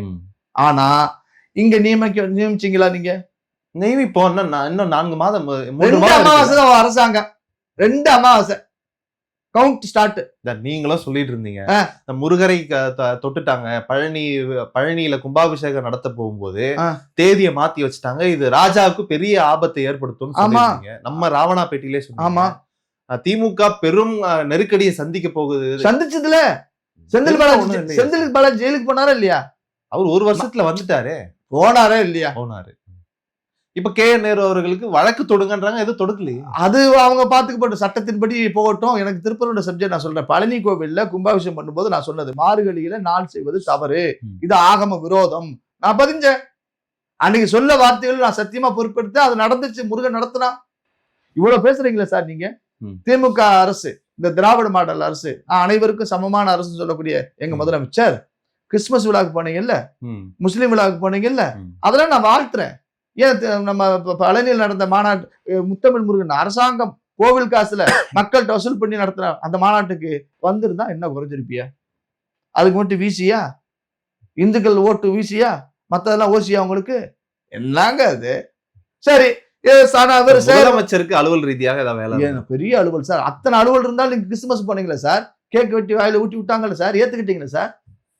நான் சிறுபான்மை மக்களை பாதுகாக்க கூடாதுன்னு சொல்லல. அவங்க மேல காட்டுற கரிசனத்தை ஏயா இந்துக்கள் மேல காட்டலன்னு கேக்குறேன். சரி, நீங்க பெரியார் நெஞ்சில தச்ச முள்ள எடுக்கிறீங்க, ரைட்டு, எடுத்துக்கோங்க. அப்புறம் சொல்றாரு டெங்கு மலேரியா கொசு மாதிரி நான் சனாதனத்தை ஒழிப்பேன்னு சொல்லக்கூடிய மாநாட்டுல யார் போனது? இப்போ தற்போதைய துணை முதலமைச்சர் எங்க சகோதரர் உதயநிதி ஸ்டாலின் போனாரு. இந்து சமய அறநிலையத்துறை அமைச்சராக இருந்தாலும் அல்லேலியா சொல்கிறார், அல்லாஹு அக்பர் சொல்லுகிறார், அரோகுராவும் சொல்லுகிறார். இப்படிப்பட்ட ஒரு அமைச்சர் யாரு? எங்க அண்ணன் சேர்வாபு. நான் கேட்கிறேன், நீதிமன்றம் கொடுத்த உத்தரவை ஏன் நீங்க தீவிரத்தை அனுமதிக்கல? அவ்வளவு என்ன உங்களுக்கு இந்துக்கள் மீது வன்மம்? ஒட்டுமொத்தமான மலை முருகனுக்கு சொந்தமா இல்லையா? அதை ஏன் அப்படி எடுத்துக்கணும் சார்? அப்புறம் எப்படி என்ன வன்மம் அதுல இருக்க போகுது? அந்த வளவை கல்லுல இது வரைக்கும் ஏற்றுறதே நீங்க புதுசா ஏத்துறீங்கன்னு. ஆமா ஆமா, நீங்க சலவக்கல்லு என்ன சர்வே கல்லுன்னு சொல்றீங்க. அந்த நீதிமன்ற தீர்ப்பு கொடுத்த போது மலை உச்சியில தர்காவில 15 மீட்டர் தள்ளி ஏத்திக்கலான்னு சொல்லும் பொழுது அன்னைக்கு அவங்களுக்கு எல்லாம் தெரியாதா? அந்த நீதியரசர்களுக்கு அது நீங்க சொல்ல முடியும் சர்வே கல்லுன்னு. அவங்க சொல்லக்கூடிய புத்தகம் நாங்க சொல்றேன், உங்களுக்கு கொடுக்குறேன். அந்த புத்தகத்துல என்ன குறிப்பிடுதுன்னு சொன்னா, ஏன் தமிழ்நாட்டுல எங்கெல்லாம் இருக்கக்கூடிய இது மாதிரி பாதுகாக்கப்பட்ட இடங்கள், முக்கியமான இடங்கள்ல அந்த அளவை குறியீடு சொல்றாங்கல்ல, அவங்க சொல்ற அளவை குறியீடு இருக்கு. தர்கால 15 மீட்டர் தள்ளி ஒரு ரவுண்ட் இருக்கு. அதை ஒரு 2க்கு 2 கட்டிடம் வச்சிருக்காங்க. இந்த கல் வேற, தீபக்கல் வேற. சரி, உருட்டுனாலும் உருட்டு பெரிய உருட்டு. முதல் நாள் என்ன சொன்னீங்க? எங்க அக்கா கனிமொழி அக்கா என்ன சொன்னாங்க? அது சர்வேக்கல். இவங்க அந்த டிபார்ட்மெண்ட்ல தான் வேலை செஞ்சிருப்பாங்கன்னு நினைக்கிறேன். பல சர்வேக்கல்ல எங்கெல்லாம் இருக்குன்னு சொல்லி இவங்க ஆராய்ச்சி பண்ணியிருப்பாங்க. அந்த செயின் எல்லாம் போட்டு இழுத்து பிடிச்சி எவ்வளவு பெருசு அங்க இருக்கக்கூடிய கல். எம்பியாக இருக்காங்க, அது கூட தெரியும். எங்க அக்கா தானே அது. நான் உரிமையில சொல்றேன், அவங்க சர்வே கல்லுன்னாங்க. எல்லாம் தமிழ்நாடு முழுக்க 200 ரூபீஸ் சர்வே கல்லுன்னா. அடுத்த கோர்ட்ல பாக்குற ஒரு மூத்த வழக்கறிஞர் சொல்றாரு, அது சர்வே கல்லாம் கிடையாது சார், அது கிரானைட் ஸ்டோன். எப்படிங்க? அந்த மலையே கிரானைட். அவர் வாங்கின காசுக்கு அவர் பேசி முடிச்சிட்டாரு. அடுத்த நாள் வந்தார் பாருங்க எங்க ஐயா மூத்த வழக்கறிஞர் ஜோதி ஐயா. அவர் சொன்னாரு, அது சர்வே கல்லும் கிடையாது, கிரானைட் கல்லும் கிடையாது, அது இந்த சமணர்கள் அங்க இருந்து தங்கியிருந்தாங்க, அவங்க ராத்திரி ஆச்சுன்னா படிக்கிறதுக்கு. அப்ப சோலார் கிடையாது, இந்த மின்சார விளக்கு கிடையாது, அதனால அதுல விளக்கு போட்டு படிச்சிருக்காங்க. அப்ப விளக்கு போட்டாங்கிறத ஒத்துக்கிறீங்களா நீங்க? வழிபாடுக்காக போடாத இது என்னங்க? இது ஒரு நாள் ஒரு பொழுது 1 மணி நேரமோ அல்லது ஒரு நாளோ ஒரு விளக்கு எரிஞ்சிட்டு போறதுக்கு இவ்வளவு விளக்கம். இதுல எவ்வளவு கஷ்டம் ராகவ். கோவிலுக்கு எதிராகவே இவங்க வாதிடுறாங்க. யாரு ஃபீஸ் கொடுக்குறான்னு தெரியுமா? எங்க சுப்பிரமணிய சாமி திருப்பரங்குன்ற முதலாளி. கடவுள் தான் அவன் காசு எடுத்து தான் உங்களுக்கு ஃபீஸ். எப்படி? எனக்கு விளக்கு ஏத்தாதன்றதுக்கு அவரே ஃபீஸ் கொடுக்குறாரு. விளக்கு ஏத்தாத இவங்க சொல்றது விளக்கம் கொடுப்பதற்காகவே அவர் சொல்றாரு. எங்க மூத்த வழக்கறிஞர், முருகனுக்கு 2 பொண்டாட்டி, இது கேஸா? முருகனுக்கு எத்தனை பொண்டாட்டிங்கிறது கேஸா? சரி, இதே கேள்வியை ஏன் நம்பிக்கை கேள்வி எழுப்புறாங்க அவங்க. அரசு கோவில் நிர்வாகம் அதுக்கு வாதிட்டவங்க. முருகனுக்கு 2 பொண்டாட்டி நான் கேட்டோமா? அப்புறம் உங்க கொள்கை வழி நபர்களுக்கு எல்லாம் எத்தனை நம்ம கேட்க வேண்டி வந்து? அது தேவையில்லாத விவாதமா உங்களுக்கு இருக்கு இந்த புரிதல் வந்து அவங்களுக்கு இல்ல. இதுதான் வருத்தப்படுறேன். 2வது, அந்த மலையில தீபம் ஏத்துறதுக்கு கூடாதுன்னு இவங்க ஆர்கியூ பண்றதுல எவ்வளவு வன்மம் இருக்குயா? தவறா இல்லையா? நீங்க சொல்லுங்க. அப்ப நாங்க வழிபாட்டு உரிமை கேட்க கூடாது ஐயா? கேட்கலாம். உங்களுக்கான உரிமை இதைத்தான் சாமி கேட்கிறான். அததான் அரசாங்கமும் செயல்படுத்த முனைகிறது. ஆனால் வேற ஏதோ ஒரு சிக்கல் இருப்பதனால தான் மேல்முறையீடுக்கு போயிருப்பாங்களோன்னு தான் தோணும். எதுக்கு மேல்முறையீடு? சரி, இந்த மேல்முறையீடு நல்ல பாயிண்ட்டுக்கு வந்தீங்க. மேல்முறையீடுன்னு சொல்றீங்கல்ல, கலைஞர் ஐயா இறந்து விட்டார், முன்னாள் முதலமைச்சர். எங்க முதலமைச்சருடைய அப்பா உதயநிதிக்கு தாத்தா. அன்னைக்கு எடப்பாடி மட்டும் நினைச்சிருந்தா சட்டம் அனைவருக்கு சமமானா இல்லைன்னு நான் சொல்லுவேன். ஏன்னா ராத்திரியோட ராத்திரியா அந்த கடற்கரை சம்பந்தமாக போடப்பட்ட அனைத்து வழக்கும் வாபஸ் ஆகுது. யாரு? மறைந்த டிராபிக் ராமசாமி உட்பட. நைட்டோட நைட்டா போய் நீதியரசருடைய வீட்டை கதவை தட்டுறாங்க. எதுக்கு? அனுமதி வாங்கறதுக்கு. கலைஞருக்கு அங்க மெரினாவுல அந்த மெரினா மயானத்துல போய் சமாதி வைக்கணும். நான் என்ன கேட்கிறேன், நீங்க வந்து உங்களுக்கு கலைஞருக்கு மதிப்பு தான், நானும் மதிக்கிறேன், ஐயாவை மதிக்கிறேன். அறிவாலயத்துல அவ்வளவு இடம் இருக்குல்ல, டக்குனு முன்னாடி ஒரு குழியை தோண்டி வச்சு சமாதியை கொண்டாச்சுன்னா அறிவு, ஆலயம், கருணாநிதி எல்லாம் வந்துடும், ஒன்னா வந்துடும்ல. நீங்க ஏன் போனீங்க? அன்னைக்கு எடப்பாடி மட்டும் முடியாது, நான் வந்து மேல்முறையீடு போறேன் அப்படின்னு சொல்லியிருந்தாருன்னா கலைஞருக்கு இடம் கிடைச்சிருக்குமா? அதான் போகலையே. அவர் பெரிய மனசு, புரியுதா? உங்களை மாதிரி அடமண்டா பிடிவாதமா அவர் போகல. நீங்க இந்துக்கள் விஷயத்துல, திருப்பூர் விஷயத்துல இவ்வளவு பிடிவாதமா இருக்கிறது தேவையற்றது. இந்துக்களுடைய எதிர்ப்பு உங்களுக்கு கடுமையாகிட்டு இருக்கு. நான் சொல்றேன், 10 பேர் அனுமதி கேட்டான் தம்பி, 5 பேர் கேட்ட தம்பி, 144 சொன்னாங்க, 3 பேர் கேட்டான். ஒருத்தரை கேட்ட சார் அனுமதிகள் சார். ஒருத்தரை அனுமதிச்சிருந்தா இந்த பிரச்சனை முடிந்திருக்கு. ஆனா இதை நீட்டிப்பது என்பது உங்களை விளம்பரப்படுத்துறதுக்காக தான் இதை நீட்டி. நான் எம்எல்ஏ சீட், எம்பி சீட்டா கேட்க போறேன் சொல்லு சாமி. நான் எவ்வளவு எளிய வாழ்க்கை. உங்களுக்கு அவங்களுக்கு வேற ஏதாவது தொடர்பு, லிங்க் ஏதாவது இருக்கா? ஒரு தொடர்பு இல்ல சாமி. இந்த வழக்கின் மூலமா திரு ராம ரவிக்குமார் இன்னும் பூஸ்ட் ஆவதற்கு இதை விட வேற என்ன? நான் பூஸ்டும் இல்ல, ஹார்லிக்ஸும் இல்ல, போன்விட்டாவும் இல்ல. நான் முருக பக்தன். இல்ல, உங்களுக்கும் அண்ணன் திருமாவுக்கும் என்ன பிரச்சனை? ஒரு பிரச்சனை. எங்க அண்ணன் அவரு மூத்தவரு. ஏன் நீங்க ஒரு காணொலியில ஒரு சேனலுக்கு பேட்டி கொடுக்கும் போது அவரை வந்து திட்டுறீங்க, அதுக்கான ரியாக்ஷன்ஸ் வேற மாதிரி வருது. இப்ப தம்பி, இப்ப ராகவ் தம்பி சரியில்லைன்னு உங்களை சொல்றேன், இப்படி சொல்றேன்ல, எத்தனை வரல உங்களை காமிக்குது? ஒரு விரல் காட்டுது. எத்தனை வரல என்ன பாக்குது? இத்தனை வரல பாக்குது. சரியா? நான் ஒருத்தனை குத்தம் சொல்றதுக்கு முன்னாடி 4 வரல என்ன பாருடான்னு சொல்லுது. எங்க அண்ணன் திருமாவளவன் படிச்சவர், நான் மதிக்கிறேன், ஒரு எம்பி, கட்சி தலைவர், எப்பவும் வாஞ்சியோடு அவரை வந்து நான் மாண்பா நினைக்கக்கூடியவர். ஆனா முஸ்லீம் கூப்பிட்டுட்டான், இந்த திருப்பூர் வழக்கு பேசணுங்கிறதுக்காக நீங்க பேசுறது முறையல்ல. சக மனிதனையும் சக உயிரையும் அந்த மாந்தநேயத்தோடு பேசணும்னு சொல்லக்கூடிய ஆளு. அவர் என்ன சொல்றாரு திருமாவளவன், இந்த ராம ரவிக்குமாரு நம்மள மாதிரி சாதாரணமா சுத்திக்கிட்டு இருந்த பயதான். என்னது? நம்மள மாதிரி சாதாரணமா சுத்திக்கிட்டு இருந்த பயதான். அவன் மனு போடுறான். என்ன போடுறான்? அவன் மனு போடுறான், விசாரணைக்கு வருது, நீதிமன்றத்துக்கு போகுதுன்னு சொல்றாரு. இப்ப பாத்தீங்கன்னா அவர் பெரிய தாடி வளர்த்து மகாமுனி மாதிரி வேஷம் போட்டு தர்றான். அர்ஜுன் சம்பத்தும் இவனும் தான் 2 பேர் தான் இருந்தாங்க, இப்ப 2 பேரும் தனித்தனி கட்சி ஆயிட்டான் அப்படின்னு சொல்றாரு. என்ன மட்டுமல்ல, நீ வார்த்தை கண்ணியமா நீங்க பயன்படுத்தணும். யாரையும் பயன்படுத்தல, இந்த அரசாங்கத்திலையும் பயன்படுத்தல, நீதிமன்றத்தையும் நீங்க பயன்படுத்தல. அப்ப நீங்க ஒரு வார்த்தை என்ன சொல்லு போடுறீங்களோ அதே சொல்லுதான் திரும்ப உங்களுக்கு கிடைக்கும். நான் அவரை மாதிரி ரொம்ப கண்ணிய குறைவாலாம் பேசவே மாட்டேன், எப்பொழுதும் பேச மாட்டேன். சரி, எங்க அண்ணனை கேட்கிறேன், நான் ஒரு சாதாரண ஆள் தான். நான் அந்த முடி வளர்க்கறது ஏதோ ஒரு விரதத்துக்காக வளர்க்குறேன்.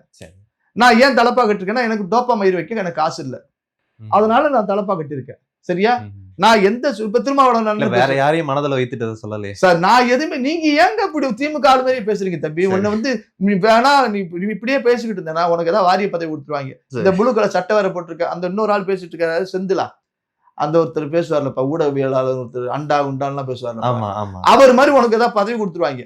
நீ இப்படியே பேசிட்டு எனக்கு எதிராகவே நீ பேசு, நீ யார மனசுல வச்சு பேசுறியான்னு. நான் வந்து டோப்பான்னு சொன்னேன். டோப்பான்னா உங்களுக்கு ஏன் இவ்வளவு இதாகுது?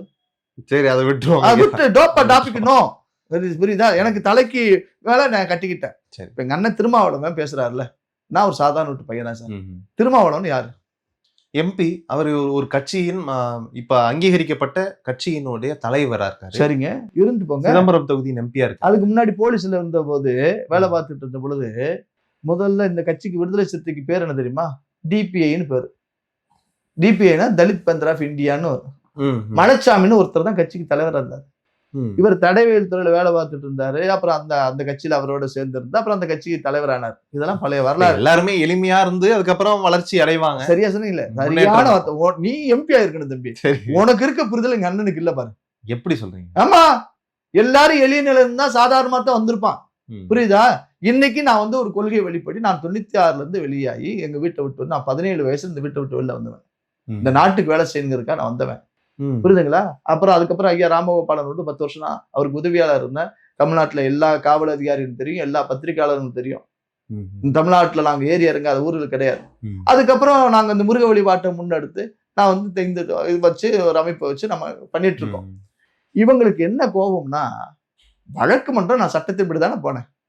சட்டத்திற்கு உங்க நீதிமன்றத்துல கொடுத்த தீர்ப்பு உங்களுக்கு சரியில்லை அப்படின்னா நீங்க மேல்முறையீடு போங்க. தனி மனித என்னையும் தாக்குறீங்க, நீதியரசரையும் தாக்குறீங்க. இது என்ன நியாயம்? இல்ல, அண்ணனுக்கு உங்களை தாக்க வேண்டிய ஆசை என்ன? அதுதான் வாங்குற காசுக்கு மேல ஓவரா கூறாருன்னு நான் கேட்பேன். அப்படித்தான் பேச வேண்டியிருக்கும்.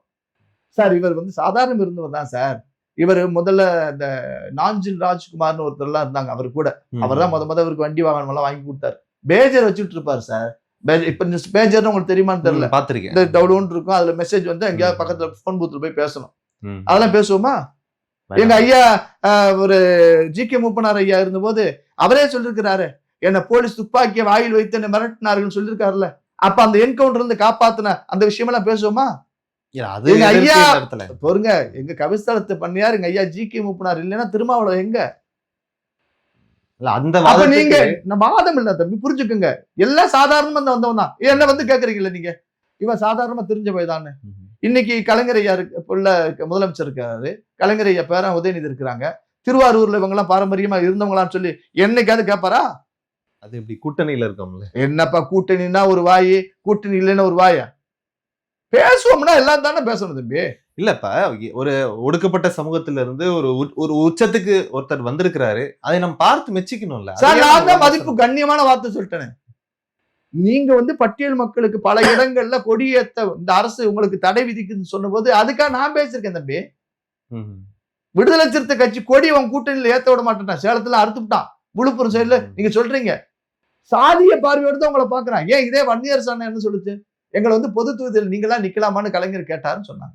இப்ப ஒண்ணும் இல்ல தம்பி. இப்ப முதலமைச்சர் ஐயா இருக்காங்க.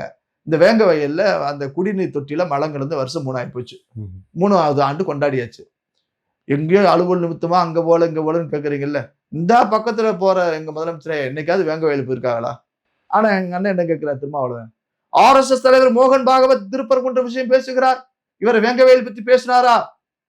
மோடி வந்தாரா, அமித்ஷா வந்தாரா அப்படின்னு கேட்கிறாரு. நான் கேட்கிற முதலமைச்சர் ஓடி வந்தாரா, வேங்க வயலுக்கு வந்தாரா, பிரச்சனையை தீர்த்தாரா?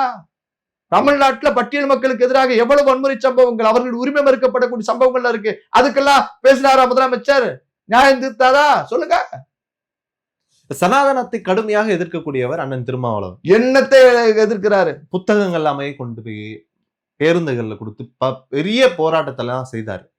அப்படிப்பட்டவர் இந்த திருப்பரங்குன்ற விஷயத்துல அவர் ஒரு கருத்து சொல்ல வருகிறார் என்பது கருத்து சொல்றதுல என்ன தவறு? சார் அண்ணன் திருமாவளவன் நான் சொல்லிக்கிற புரிஞ்சுக்கங்க. நீங்க முஸ்லிம்களுடைய ஆதரவா நில்லுங்க, இந்துக்களை ஏன் எதிர்க்கிறீங்கன்னு கேட்கிறேன். அவரு என்னைக்குமே சொன்னதை செய்ய மாட்டார் சார். என்னைக்குமே இந்துக்களை எதிர்க்க அவர் சொல்றாரு. இந்துக்களை எதிர்க்கல, அவர்கள் சார்ந்து இருக்கக்கூடிய அந்த மூட நம்பிக்கைகள், அந்த கொள்கைகளை தான் எதிர்க்கிறோம். அப்படித்தானே சனாதனத்தை தானே. அதாவதுங்க, கடவுள்களை நம்புவது உங்க பார்வையில மூட நம்பிக்கை. ஏன் பார்வையில நீ வணங்கக்கூடிய தலைவர்களை வணங்குறிய அது மூட நம்பிக்கை. இப்போ சிலைய வணங்கு எங்களை பார்த்து நீ மூட நம்பிக்கைன்னு சொல்றீல. நீங்க பெரியார் சிலைக்கும் அண்ணாதுரை சிலைக்கும் அம்பேத்கர் சிலைக்கெல்லாம் நீங்க வந்து மாலை போடுறீங்கல்ல. வாழ்ந்து மறைந்தவர்கள், வாழ்ந்து பல சாதனைகளை செய்து மறைந்தவர்கள், அதனால அவர்களுக்கு புகழஞ்சலி செலுத்துறாங்க. கல்ல வணங்காத சொன்னது யாரு? உங்க ஈரோட்டு பெரியார் வெண்டாடி வந்த அந்த ஈரோட்டு கிழமை, அவருக்கே செலவு வச்சுட்டீங்களா? இது மூட நம்பிக்கையா இல்லையா? இப்படி ஒருத்தர் வாழ்ந்தார் சொல்லணும்ல சார். எதுக்கு சொல்லணும்? அப்படிதான் அடுத்து வர சந்ததியினர் அதை பார்த்து கற்றுக்கொள்ள வேண்டும். பார்த்தெல்லாம் ஒண்ணும் கத்துக்க முடியாது. அவங்கள போய் பார்த்து எடுத்து கத்துக்க போறியா? இப்படி ஒருத்தர் வாழ்ந்தாரு, இதை நாம் பின்பற்ற வேண்டும் அப்படின்ற ஒரு அறிவு அவங்க இந்த நாட்டுக்கும் எதுவும் செய்யல, இந்த சமயத்துக்கு ஒண்ணும் செய்யல, மக்களுக்கும் ஒண்ணும் செய்யல. வாழ்க்கையும் நல்ல வாழ்க்கை வாழல. நீங்க என்ன பெருசா பேசிட்டு இருக்கீங்க? அதெல்லாம் உங்க வீட்டுல போய் வச்சுக்கோங்க, உங்க சொந்த காசுல வச்சுக்கோங்க. பொது இடத்துல நீங்க யார் வைக்கிறீங்க? படித்த வரைக்குமே நாங்கள் எல்லாம் அப்படிதான், புத்தகங்களையும் அப்படிதான் படிச்சுட்டு வந்தோம். என்ன ஈவேராவா இருக்கட்டும், இல்ல மற்ற தலைவர்களாக இருக்கட்டும், இவர்கள் எல்லாம் செய்த சாதனைகள்னு நாங்க படிச்சுட்டு வந்திருக்கோம். ஈவேரா அண்ணாதுரை குறித்து பேசியதை விவாதிப்போம், ஒரு நாளைக்கு பேசுவோம். அதெல்லாம் நாங்க படிக்கல. கலைஞர் ஐயா குறித்து பேசுற பாட புத்தகத்துல அது இல்ல. உங்களுக்கு இல்ல, அடுத்து வைப்பாங்க சார். இவங்க வந்து இந்த சமூகத்துல நீங்க சொல்லக்கூடிய நபர்கள் எல்லாம் பெருஞ்சாதனை எல்லாம் பண்ணல. நான் திருமாவளவன் மீண்டுமே சொல்றது, நீங்க யாரையும் ஏளனமா பேசாதீங்க சார். இன்னொன்னு கேட்கிறேன் சார், இப்ப சிதம்பரம் தொகுதி நாடாளுமன்ற உறுப்பினர், இவரோட கட்சியில இருந்தவர் தடா பெரியசாமி, எல்லாம் ஒன்னா பயணிச்சவங்க, புரிஞ்சுக்கோங்க. ஆமா ஆமா, புரியுதா? இப்ப ராம ரவிக்குமார்ங்கிற ஒரு தனி நபர் இருக்கிறேன், எனக்கான பின்பலத்தை நான் ரொம்ப வெளிப்படையா இருக்கேன், நீ என்னவெல்லாம் போய்க்க, என் ஊர்ல போய் விசாரிச்சுக்க, என்னவெல்லாம் பண்ணிக்க, நான் எப்படி வாழ்ந்துட்டு இருக்கேன்னு தெரியும். ஆனா திருமாவளவன் ஒண்ணு பரம்பரை கோடீஸ்வரனும் பரம்பரை அரசியல்வாதிகளும் கிடையாது. இன்னைக்கு அவரை சுற்றி இவ்வளவு பெரிய இயக்கங்கள் இருக்கு, அவருக்கு பின்னணிகளா இவ்வளவு பெரிய பினாமிகளா பல பேர் இருக்கிறாங்கன்னா அது குறித்தெல்லாம் பேசுவோமா? பினாமின்னு எப்படி ஆதாரம் இல்லாம நம்ம எப்படி அதை பேச முடியும் சார்? அவருக்கே தெரியும் சார், தன்னஞ்செறிவது பொய்யற்க திருமாவளவனுக்கே தெரியும்.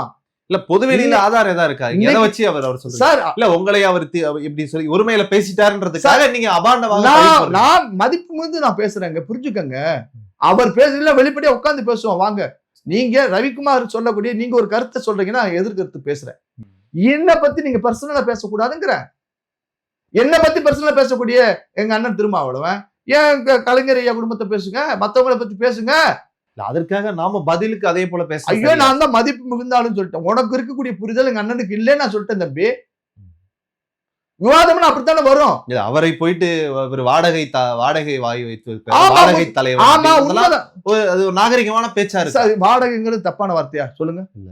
வாடகை அப்படின்னா இப்ப கால் டாக்ஸ் இருக்கு, அது தப்பானதா? இல்ல, ஒரு மாபெரும் தலைவரை சார் வாடகை தலைவன் சொல்றது சார். ஏன் மாபெரும், ஏன் இந்து மதத்தை நீ அழிப்ப ஒழிப்பன்னு பேசுற, உங்களுக்கு என்ன மரியாதை வேண்டி கிடக்கு? என் சமயத்தை, என்னுடைய வாழ்க்கை முறையை, என் தர்மத்தை நீங்க அவதூறா கேவலமா பேசும்போது உங்களெல்லாம் வந்து ரொம்ப கண்ணியமா பேசிட்டு இருக்கேன், புரிஞ்சுக்கோங்க. வாடகைங்கிறது கெட்ட வார்த்தை கிடையாது. கொச்சைப்படுத்த சார். வாடகைனா எப்படி சார் கொச்சைப்படுத்துறது? என்ன சார், இப்ப ரெண்டல் ஹவுஸ்ல இருக்கும்போது கொச்சையானவனா உங்களுக்கு? அப்ப நீங்க தீண்டாம பாக்குறீங்க. அப்ப இல்ல, வாடகைங்கிற வார்த்தை தீண்டாமையா? வாடகைக்கு பக்கத்துல வருது பாருங்க, வாடகை தலைவன். சார் தலைவன் தானே சொன்னேன் நான், அவரை வந்து தொண்டன் சொன்னா என்னங்க? திமுக முட்டு கொடுக்கிறாரு கட்சி, அதனோட தலைவர், அவர் பின்னாடி பல லட்சம் மக்கள் இருக்காங்க, இருக்கட்டும், கோடி பேர் கூட இருக்கட்டும். அவர் 2 முறை தேர்வு செய்யப்பட்ட எம்பியாக இருக்கட்டும். அப்ப அவருடைய பிரதிநிதித்துவம் என்று ஒரு இனத்தினோட பிரதிநிதித்துவப்படுத்தக்கூடிய நபரா இருக்காரு. அவரை இப்படி பேசுவது எப்படி ஏற்று? ஒரு செய்தி சொல்றேன். எங்க அண்ணன் பழனிக்கு வந்தாரு 6 மாசத்துக்கு முன்னாடி, எல்லாரும் அவர் விமர்சிச்சாங்க. பழனி கோயில்ல வந்து முருகன சாமி ஏதோ ஜோசியார் சொல்லியிருப்பாங்கன்னு நினைக்கிறேன், நீ பழனி மலை கோயில் போய் சாமி விட்டு வந்தா கொஞ்சம் பதவி உதவி தேடி வரும், முதலமைச்சர் ஆயிருக்கலாம். யாரெல்லாம் நம்பிக்கை கிடையாது சார். அவருக்கு நம்பிக்கை இல்லைன்னா போய் கும்பிட்டாரு சார். அங்க கோவில் அதிகாரிகள் யாரெல்லாம் சாமி கும்பிட வச்சாங்கன்னு தெரியும் சார். மிஸ்டர் நரசிம்மன் அந்த கோவில் அதிகாரி, அவர் தான் கூப்பிட்டு போய் அவருக்கு மரியாதை எல்லாம் பண்ணார் சார். விபூதி பூசிட்டு வந்த பொழுது திருமாவளவன் நாடகம் போடுகிறார் அப்படின்னு சொன்ன போது எங்க அண்ணன் திருமாவளவனுக்கு மனமாற்றம் வந்திருக்கிறது, வாழ்த்துக்கள்னு பதிவு போட்டவன் நான், புரிஞ்சுக்கங்க. அவருக்கு சாமி விதை திருப்பரங்குன்றல போனாரு, விபூதி அழிச்சு விட்டாரு, பூசினாரு, அப்புறம் அதை அழிச்சு விட்டாரு. அதே இதை பூசுற வரைக்கும் சந்தோஷம். ஆனா அவரே பாத்தீங்கன்னா திடீர்னு பாத்தீங்கன்னா கோவில் கும்பாபிஷேகம் பண்ணுவாரு. என்னங்க சனாதனத்தை ஒழிக்கணும்னு சொல்றவரு இதெல்லாம் பண்றாருங்க. பேண்ட் போட்டு பரிவட்டம் கட்டிட்டு குடத்துல தண்ணி எல்லாம் ஊத்துவாரு. அவர் ஆகமெல்லாம் படிக்கல, இருந்தாலும் நான் அதை வரவேற்கிறேன். இந்த மக்கள்கிட்ட போய் அவர் பண்றாரு. அவர் நன்மை செய்யும் போது நான் நன்மை பாராட்டக்கூடிய ஆள் தான் சார். ஆனா திருமாவளவன் ஏதோ அன்னைக்கு அவருக்கு ஏதாவது சந்திராஷ்டமாவை இருந்திருக்கலாம், வாக்குல வார்த்தை தவறி ஏதோ அவருக்கு டென்ஷனை, எங்க ஊர் மாதிரியாத்த இங்க வந்து பாராட்டாங்கிற மாதிரி என்னை பத்தி பேசிட்டார். என்னை பத்தி பேசுறதுக்கு அவருக்கு நன்றி சொல்றேன். ஏன்னா சாதாரண ரவிக்குமார பாராளுமன்றம் வரைக்கும் பேச வச்சிருக்காரு எங்க அண்ணன். எங்க அமித்ஷா ஐயா வரைக்கும் இந்த விஷயம் போயிருக்கா இல்லையா?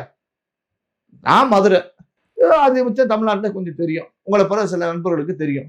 ஆனா ராம ரவிக்குமார வந்து பாராளுமன்றம் வரைக்கும் என் பேரை உச்சரிக்க வச்சதும், முருகப்பெருமான் பேரை உச்சரிக்க வச்சதும், திருப்பரங்குன்ற தீப சப்ஜெக்டை உச்சரிக்க வச்சதுல பெரும்பங்கு எங்க அண்ணன் திருமாவளவருக்கு இருக்கு.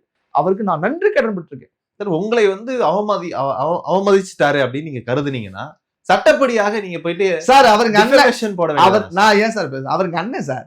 அப்ப அண்ணன் பெருந்தன்மையா விட வேண்டியது. ஆமாங்க. திருப்பி அவரை வாடகை தலைவர்ன்றீங்க, அவரை திட்டுறீங்க. சார் அது எப்படி சரி? அண்ணன் தம்பியை திட்டும் போது தம்பி அண்ணனை திட்டுறதுக்கு உரிமை இல்லையா சார் அது அவர் ஒரு பொது தலைவர் சார். நானும் பொதுல இருக்க கட்சி ஆள் தான். தலைவரா இருக்கிறாரு, நான் எம்பியா இருக்காரு. இருக்கட்டும் சார், நானும் பொது தலைவன் தான். நான் ஒரு தம்பி அவருக்கு, நான் அன்பானவன், என்ன மாதிரி வாஞ்சியான நபர் அவருக்கே தெரியும். நீங்க பேசியிருக்கீங்க. நான் பல முறை சந்திச்சிருக்கேன், பேசியிருக்கேன், அவருக்கு தெரியும். நான் அவர் மீது மதிப்பெல்லாம் குறையல. ஏதோ அவசரத்து கோலத்துல இவங்களுக்கு சப்போர்ட்டா பேசுறோம்னு சொல்லி கொஞ்சம் உரிமையில பேசிட்டார். அதுவுமே தவறுன்னு நினைக்கிறேன் அவரு. ஐயோ தம்பியை திட்டிவிட்டமேன்னு அவர் மனசுல ஒருவேளை பாஜகவையும் ஆர்எஸ்எஸ்ஸையும் எதிர்ப்பதாக நினைத்து கொண்டு நீங்கள் அந்த அந்த இடத்துல உள்ள இருக்கீங்கன்றதுனால உங்களை அப்படி திட்டிட்டாதான் நினைக்கிறீங்க. இல்லையே, அவரே ஆர்எஸ்எஸ் புகழ்ந்தாள் தானே. இப்ப திருமாவளவன் ஆர்எஸ்எஸ் இயக்கத்தை புகழ்ந்தவர். சார் அவர் சொல்லுகிறார், நான் வீடியோ உங்களுக்கு அனுப்புறேன். ஆர்எஸ்எஸ் இயக்கத்தை பார்த்து நீங்கள் கற்றுக்கொள்ள வேண்டும் சொன்னவர் திருமாவளவன். 100 ஆண்டு கண்ட இயக்கம். ஹெட்கேவார் என்கின்ற ஒருவர் முதல் தலைவர், கோல்வல்கர் என்பவர் 2ஆம் தலைவர். இந்த ஆர்எஸ்எஸ் இயக்கத்தில் இருக்கக்கூடியவர்கள் தங்களுடைய பெயர் வர வேண்டும் என்று விரும்ப மாட்டார்கள். தனக்கான அரசியல் அங்கீகாரம் வேண்டும் என்று அவர் விரும்ப மாட்டார்கள். தங்களுடைய வாழ்க்கையை அர்ப்பணித்து நாடு முழுக்க 3500க்கும் மேற்பட்டவர்கள் தியாகம் செய்திருக்கிறார்கள். அவர்களிடமிருந்து விடுதலை சிறுத்தைகள் கற்றுக்கொள்ள வேண்டும் சொல்லி ஆர்எஸ்எஸ் ஆற தழுவி அன்பான வார்த்தைகளால் பேசிய மனிதர் இந்த திருமாவளவன். இல்லைன்னு மறுக்க சொல்லுங்க. ப்ரொசீஜரை எடுத்துக்கங்கன்னு சொல்லியிருப்பாரு. மொத்தமே அவங்களோட கொள்கைகளே எடுத்துக்கன்னு சொல்லியிருக்கோம். சொல்லிட்டீங்கல்ல, இப்ப நீங்க சொன்னீங்கல்ல, அது மாதிரி கோர்ட் சொன்ன விஷயத்தை எடுத்துக்கங்க. ராம ரவிக்குமார் எடுத்துக்காதீங்க. ராம ரவிக்குமார் மனுஷன் எடுத்துக்காதீங்க. என்ன எதுக்கு நீ வாபன் பேச? உங்கள் மீது தனிப்பட்ட அதாவது தனிப்பட்ட முறையில அவருக்கு கோபம் இருந்திருக்காரு சார். அவர் வந்து பாஜகவை, ஆர்எஸ்எஸ் சங் பரிவார், சனாதன கும்பலை அப்படின்னு தான் அவர் வார்த்தைகளே அப்படிதான் பயன்படுத்துவாரு. அது அவர் அப்படிதான் எதிர்ப்பாரு. அரசியல் ரீதியாகவே அப்படிதான் எதிர்த்து கொண்டு வராரு. சார் நீங்க தான் கபடவாடதாரி. சங் பரிவார் கும்பல்பீங்க, சனாதன கும்பல்பீங்க. எங்க நயினார் நாகேந்திரன் ஐயா, எங்க எல்முருகன் ஐயா வந்தா கட்டி பிடிச்சிப்பீங்க. ஏன் பொன்ராதாகிருஷ்ணனோட நட்போடு இருந்தவர் தானே. பொன்ராதாகிருஷ்ணன் அதே அவங்க கட்சி ஆபீஸ்க்கு போனவர் தானே. அரசியல் நாகரிகம் நாகரிகம் ஏதாவது ஒரு ஸ்டாண்ட்ல இருங்க, ஒரு ஸ்டாண்ட்ல இருங்க. அரசியல் அப்ப தொண்டர்கள் ஏமாத்துறாரா எங்க அண்ணன் திருமாவளவன்? தொண்டர்களை ஏமாத்துகிறாரா? தலைவர்கள் நாகரிகத்தை கடைபிடிக்கலாம், தொண்டபுற நாகரிகத்தை கடைபிடிக்க கூடாதா? விடுதலை சிறுத்தைக்கு பூரா எங்க அண்ணன் தம்பி சார். விடுதலை சிறுத்தைக்கு பூரா எங்க அண்ணன் தம்பி சார். நேர் எதிர் கொள்கையில் இருக்காரு சார். கொள்கை எல்லாம் நீங்க வந்து கொள்கைவாதியா சந்தர்ப்பவாதியா? கொள்கைவாதி. கொள்கைவாதி. கொள்கைவாதினா கொள்கைப்படி இருக்கணும்ல. கொள்கைப்படி தானே சார் இருக்காரு. திமுகவில் இருப்பதற்கு ஒரே ஒரு காரணம் பாஜகவை எதிர்ப்பது. பாஜக, ஆர்எஸ்எஸ், சங் பரிவார் தமிழ்நாட்டில் நுழைந்து விடக் கூடாது என்ற ஒரே ஒரு காரணத்துக்காக தான் திமுகவை ஆதரிக்கிறேன். ராகவுக்கு ஒரே ஒரு செய்தி மட்டும் காதுல சொல்றேன், வேற யார்ட்டும் சொல்லல. முத எங்க அண்ணன் எம்எல்ஏவா எந்த கூட்டணியில ஜெயிச்சாரு? திமுக தலைமையிலான சொல்லுங்க. திமுக பாஜகவும் அதுல இருந்தது. பாஜக, ஐயோ பாரதிய ஜனதா கட்சி. ஐயோ அந்த சனாதன மாடல், ஆர்எஸ்எஸ் மாடல் அன்று தெரியல சார். இன்றைக்கு தெரிந்து நாங்கள் விலகி இருக்கோம்ல. எப்படி இன்னைக்கு விலகி இருக்கோம். இதுக்கு பேரு தான் திராவிட உருட்டு. ஒரு தெளிவு பிறக்கிறது, ஞானம் பிறக்கிறது. புத்தருக்கு நானோதயம் அன்னைக்கு உங்களுக்கு கிடைக்க தெளிவடைந்து இப்ப நம்ம கடுமையாக எதிர்க்கிறோம்ல. பாஜக நுழைந்து விட நீங்க எதிர்க்கிறீங்க. ஐயோ உண்மைதாயா, உண்மைதான். இங்க பூரா எதிர்க்கிறீங்க. இந்த ஆர்எஸ்எஸ் கும்பல், பாசிச கும்பல், பாசக கும்பல், சனாதன கும்பல்னு பேசிவிட்டு டில்லிக்கு போனவன்னு எங்க அம்மா நிர்மலா சீதாராமன் நீங்க எப்படி உட்காந்துருக்கீங்க தெரியும். ஏங்க ஐயா அமித்ஷா பார்க்கும்போது எப்படி நெளிஞ்சு வளைஞ்சு நீங்க பேசுகிறீங்க உங்களுக்கு தெரியும். வேணாங்க அண்ணன் ரவிக்குமார்ட்ட கேட்டுங்க. ஐயோ ரவிக்குமார் இப்பதான் தம்பி சப்ஜெக்ட் புரியுது. ரவிக்குமார்னு நீ வா போன்னு பேசுனது என்ன இல்ல தம்பி, அண்ணனை எங்க அண்ணனை சொல்லி நினைச்சுதான் ஏதோ கோவத்துல பேசிருப்பான்னு நான் நினைக்கிறேன். அப்படி இருக்காது. அது எப்படி நீ சொன்னீங்க? திருமாவளவனுக்கு மனசாட்சியா, கருணாநிதிக்கு முரசொலி மாறன் மனசாட்சி மாதிரி நீங்க என்ன அவருக்கான ஆளா? இல்ல அதை நம்ம முடிவு பண்ணிட முடியாது. இல்ல ஏங்க எங்க அண்ணன் ரவிக்குமார் கேளுங்க. அவர் ராம ரவிக்குமார்னே சொன்னாரு. ராம ரவி சொல்லிட்டாரு. இவர் துரை ரவி. பரவாயில்ல, எனக்கா எங்க அண்ணன் விளம்பரப்படுத்திருக்காரு. ராம ரவிக்குமாருங்கிற ஒரு சாதாரண ஒரு எளிய வீட்டு பிள்ளைய நாடு முழுக்க எங்க அண்ணன் பேசிருக்காருல்ல, நன்றி தான் சொல்றேங்க. அவர் ஒரு எம்பியா இருக்கிறதுனால புரோட்டோகால் படி மத்திய அமைச்சர்களை பார்த்து சில விஷயங்களுக்கு காரியம் சாதிப்பதற்காக பார்ப்பது. என்ன சாதிக்கிறதுக்கு? தொகுதிக்கான காரியம் சாதிப்பதற்கு, தொகுதிக்கான மக்கள் நலனுக்கு. சிதம்பரம் தொகுதியில 2 முறை தொடர்ந்து எம்பியா இருக்கிறதுனால அதுக்காக அண்ணன் தடா பெரியசாமி அங்க போட்டி இருந்தா தெரிஞ்சிருக்கு இவர் ஜெயிச்சிருப்பாரா மாட்டாரான்னு. பாஜகவுல சீட்டு கொடுக்கு. அதுல என்ன நடந்ததுன்னு எங்களுக்கு தெரியும். அதெல்லாம் பேசணும்னா அது நல்லா இருக்காது. அதை நான் அமைதி காத்துக்கிறேன். என்ன நடந்துச்சு? வேணாம் அதெல்லாம் சொல்லுங்க. வேணாம் அது வெளி உலகத்துக்கு தெரிஞ்சு அது வேணாம், பேசுவோம் அப்புறம் பேசுவோம். பேசுவோம் சார். சொல்லுங்க, பரவாயில்ல. எங்க அண்ணன் தடா பெரியசாமி அந்த ஊர்ல இருந்தவர். அவர் எவ்வளவு செல்வாக்குனாலும் தெரியும். விடுதலை சிறுத்தை திருமாவளவனோடு பயணிச்சவர், அந்த கட்சியில பொதுச் செயலாளர் இருந்தவர். அவருக்கு வந்து எங்க இருந்து பிஜேபியில கூப்பிட்டாங்க, சகோதரி கார்த்தியாயின்னு நினைக்கிறேன். சகோதரி வேலூர்ல இருந்து சகோதரி வந்து அங்க போட்டிட்டாங்க. அப்பவுமே திக்கி திணறி தான் இவர் ஜெயிச்சாரு. புரியுதுங்களா? அது சிலதெல்லாம் பேச முடியாது தம்பி. அதுக்கு இதுக்கு என்ன சம்பந்தம்? நான் எதுவுமே சொல்ல, நான் வந்து அதெல்லாம் பேச முடியாதுன்னு சொல்லிட்டேன். இதெல்லாம் பேசுவோம்னா நாங்க பேசுவோம். பாஜகல அவங்களுக்கு சில கொள்கை முடிவுகள் இருக்கும், யாரை நிறுத்தினா வெற்றி வாய்ப்பு இருக்குன்றது அவங்களுக்கு தெரியும். அதுக்கேற்ற மாதிரி ஆட்களை நிறுத்திருப்பாங்க. சாமி, நீங்க வந்து இந்த உங்களுக்கு ஒரு அரசியலுக்கு வெளியில ஒரு உலகம் இருக்கு, அது தெரியல. எனக்கு அந்த உலகமும் தெரியும், எளிய மக்களுடைய உலகங்கள் தெரியும். தடா பெரியசாமியே நின்று இருந்தாருன்னா திருமாவளவன் வெற்றி பெற்றிருக்கவே முடியாது. எப்படி சார்? நான் சார் லாஜிக்கா கேக்குறேன். பாஜக கடுமையா திமுகவை எதிர்க்குது. திமுக கூட்டணியில தான் அண்ணன் திருமாவளவன் அந்த தேர்தல்ல நிற்கிறாரு. அப்படி இருக்கும்போது பாஜக எப்படி சார் ஆளுங்களை மாத்தி நிறுத்திருக்கோம்?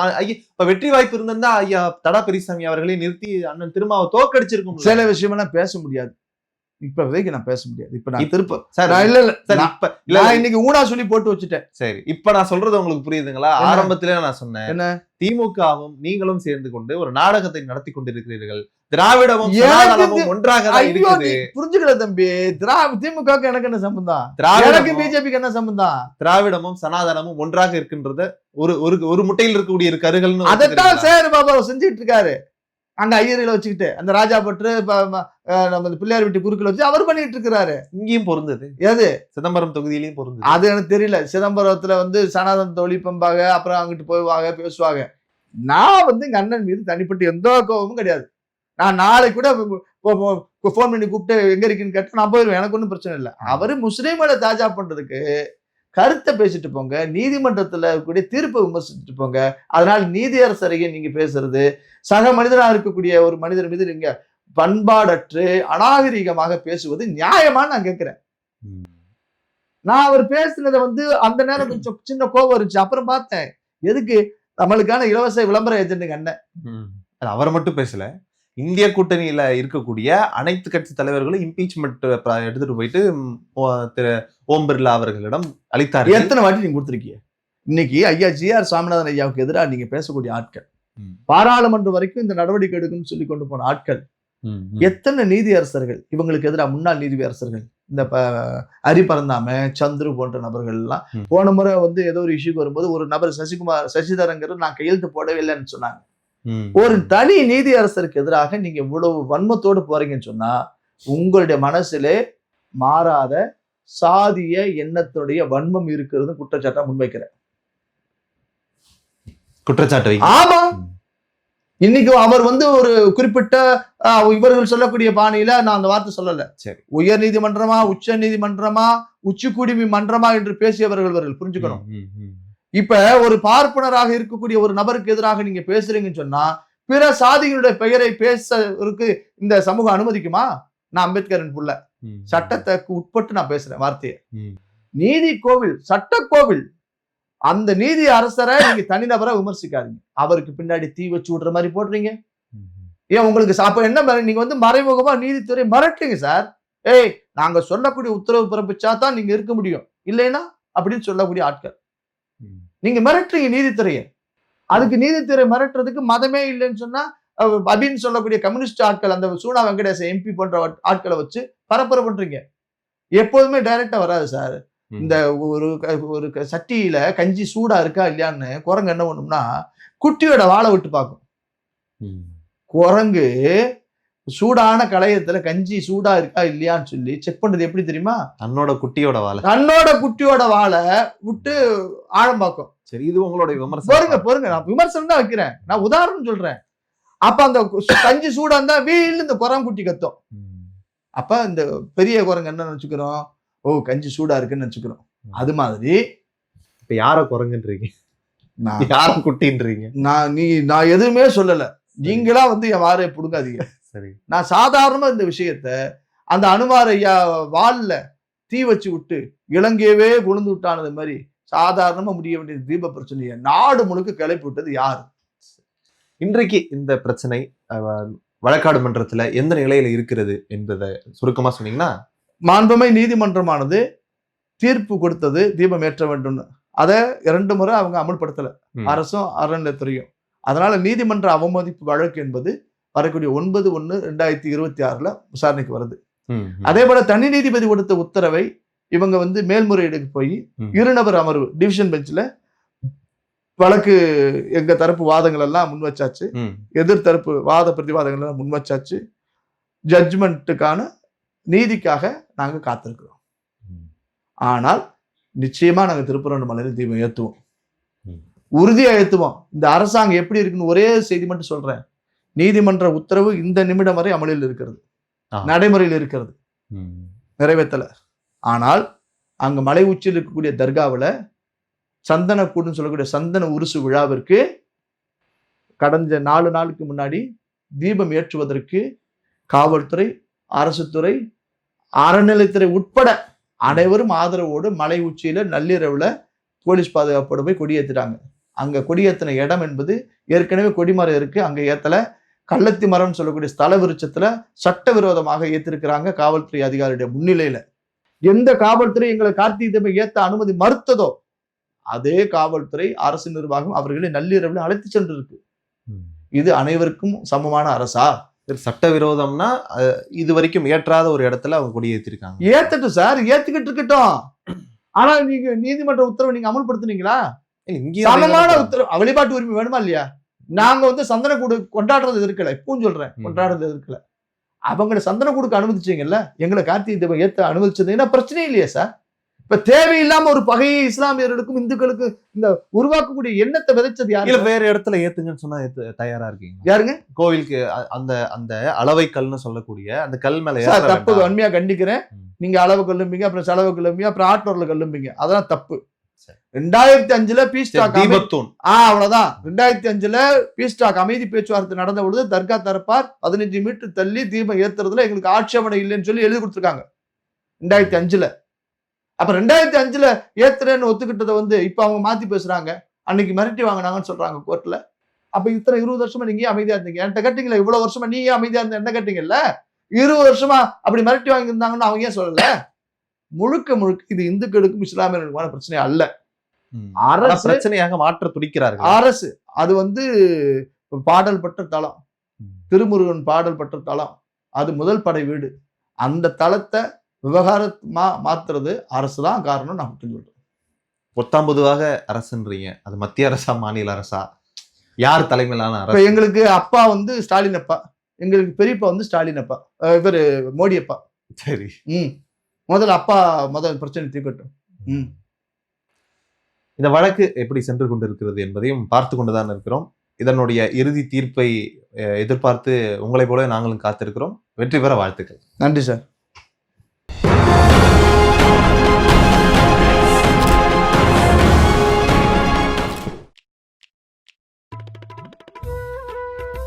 சார் ரெடினா சொல்லுங்க சார், ரோலிங் பண்ணிடலாம்.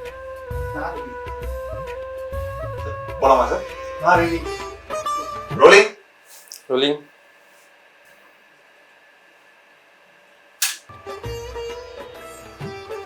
சார் ரோலிங் ஆயிட்டு இருக்கு, ஆரம்பிக்கலாம் சார். சார்